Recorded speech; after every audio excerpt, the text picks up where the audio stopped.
வணக்கம் மக்களே, வைகுண்ட ஏகாதசிக்கு நான் எந்த கோவிலுக்கு வந்திருக்கேன்னா மாங்காடுல இருக்கக்கூடிய வைகுண்ட பெருமாள் கோவில் தான் வந்திருக்கேங்க. இங்க செம்ம அழகா இருப்பார். வைகுண்ட பெருமாள் தான் இவர் பேரு. நல்லா பிரம்மாண்டமா உட்காந்துட்டு இருப்பார். பக்கத்துல ஸ்ரீதேவி பூதேவியோட இருப்பார். பக்கத்துல தாங்க மாங்காடு காமாட்சி கோயில். அது மட்டும் இல்லாம வெள்ளீஸ்வரர் அப்படின்ற ஒரு ஈஸ்வரன் கோயிலும் இருக்கு. இந்த 3 கோயிலும் ஒன்றோடு புராண கதையில தொடர்புடைய கோயில் தாங்க. நீங்க இந்த கதையை கேள்விப்பட்டிருக்கீங்களா அப்படின்னு சொல்லுங்க. தெரியலன்னா சொல்லுங்க, கமெண்ட்ல கேளுங்க. நான் விரிவா இன்னொரு வீடியோல சொல்றேன்.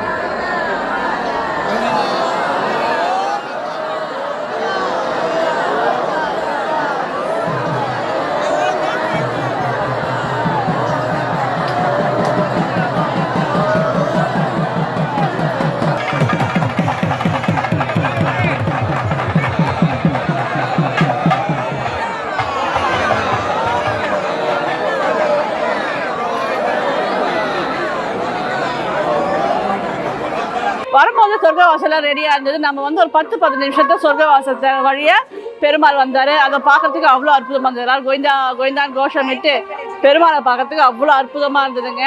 அதுக்கப்புறம் க்யூவில் நின்று சுவாமி தரிசனம் பண்ணிட்டு வெளியே வந்திருக்கேன். வாங்க குங்குமம் எடுத்துக்கோங்க. தாயார் பேர் கனகவல்லி தாயாருங்க. அது மட்டும் இல்லாமல் இங்கே சக்கரத்தாழ்வார் இருப்பார். எல்லா பெருமாள் கோயிலும் சக்கரத்தாழ்வார் இருப்பாரான்னு கேட்டிங்கன்னா இருக்க மாட்டாருங்க. இங்கே சக்கரத்தாழ்வார் இருப்பார். ரொம்ப அற்புதமாக இருக்கும்.